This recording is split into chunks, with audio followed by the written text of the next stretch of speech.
मित्रों, मेरा अभिवादन स्वीकार करें। उम्मीद करता हूँ आप सभी स्वस्थ और प्रसन्नचित्त रहते हुए अपने अपने कार्यों का अंजाम दे रहे होंगे। अभी अभी हम सभी विश्व की भीषणतम त्रासदी से उबर कर उज्जवल भविष्य की कामना करते हैं। दोस्तों, आज मैं अपने वीडियो में लीकर किंग विजय माल्या का पार्ट 2 पर हम चर्चा करेंगे। लीकर किंग विजय माल्या, जिसकी कंपनी किंगफिशर 2007-8 में बंद हो चुकी थी। हजारों एम्प्लाई 6 महीना से ज़्यादा का तनख्वाह के लिए प्रदर्शन कर रहे थे। तो कहते हैं ना, गरीबों की आस से आप बच नहीं सकते। हजारों एम्प्लाई के परिवारों की आह से बच कैसे सकते हैं। तो आपने जो किया, एक ज़माना था जो हिंदुस्तान के सफलतम उद्योगपतियों में उनकी नाम थी। विश्व के विभिन्न देशों ने विभिन्न तरीके से उनको सम्मानित किया था। उसके बाद विजय माल्या की शान, शौकत, संपत्ति, धन दौलत सब कुछ समाप्त हो गया और आज मान प्रतिष्ठा सब कुछ समाप्त हो चुकी है।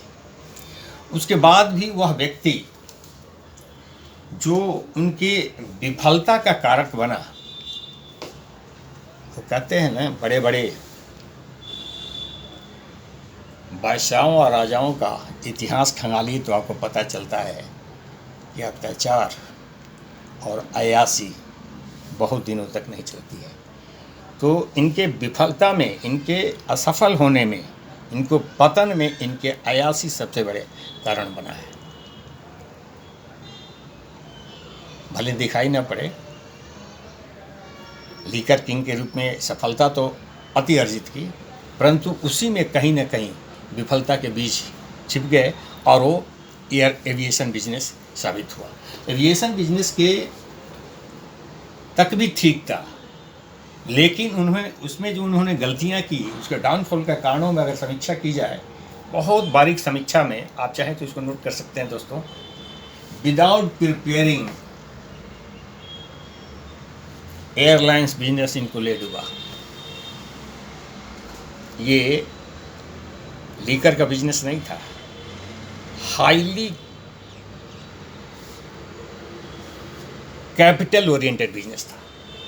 एयरलाइंस बिजनेस ही हाईली कैपिटल ओरिएंटेड बिजनेस, जो इस चीज़ को इन्होंने ये नहीं किया और जिसके कारण स्टार्टिंग से कंपनी लॉस में चलती चली गई।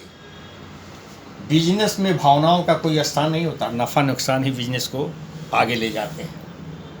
हाई लग्जरियस सेवाएं, इनकम की परवाह किए बिना। नेक्स्ट, विजय माल्या के अयासी और फिजूल खर्ची इसका बहुत बड़ा कारण बना। डोमेस्टिक ऑपरेशन में हाई लॉस के बाद भी इंटरनेशनल एविएशन के लिए एक्विजिशन एंड एक्सपेंशन पर ध्यान दिया, जिसका कारण एयर डेक्कन का एक्विजिशन के लिए सबसे बड़ा सेटबैक साबित हुआ।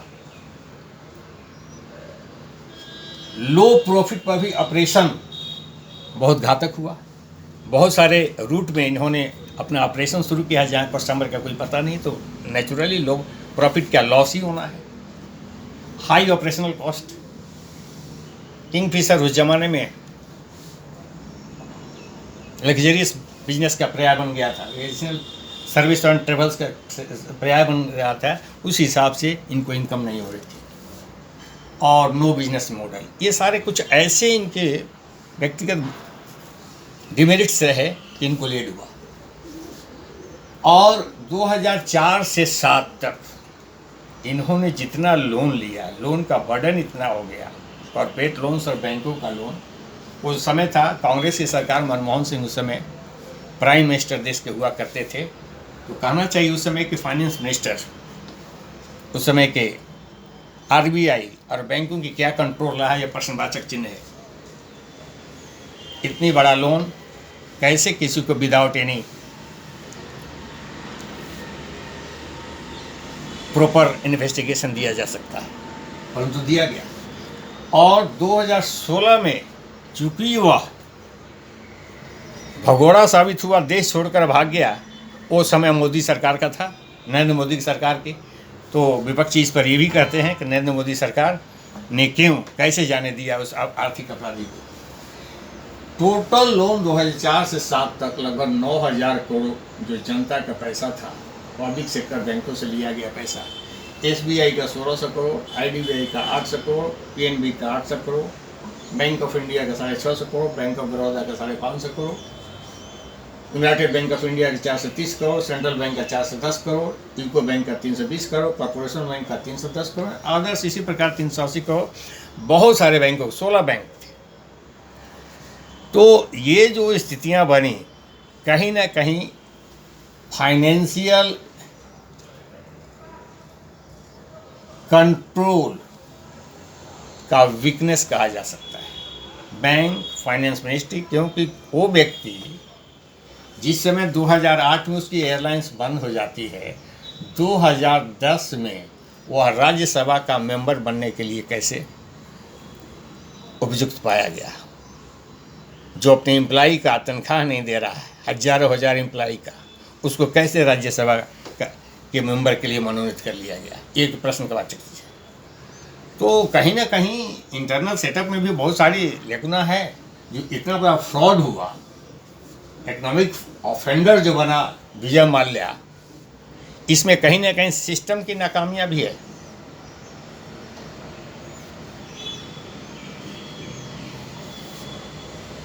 उम्मीद तो यही की जानी चाहिए कि सरकारें इतने बड़े फ्रॉड जो जनता और देश के साथ हुआ, बैंकों के साथ हुआ, मतलब जनता के पैसे के साथ हुआ, आगे से क्या सबक लिया कि जनता का पैसा इस ढंग से, और जिसके कारण हमारे बैंकों का डिपॉजिट पर रेट कम होने का कारण क्या है। आज 5% पर लोगों को पैसा रखने पड़ रहे हैं, 5.5% पर FD पर पैसा रखने का है। क्यों? दिया गया लोन NPA हो जाता है, तो बैंक डिपॉजिट पर इंटरेस्ट कहाँ से देंगे। तो सारे कुछ मिलाकर के बैंकिंग सिस्टम को बर्बाद कर रहा है।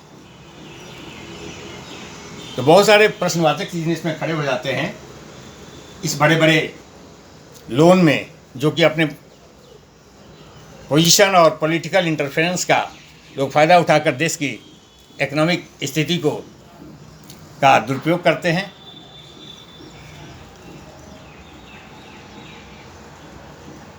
दोस्तों, इसमें जो मैंने कारण गिनाए हैं, ये कारण किसी भी व्यक्ति के लिए, किसी भी इंडस्ट्री के लिए, किसी बिजनेस के लिए बहुत बड़े घातक सिद्ध हो सकते हैं।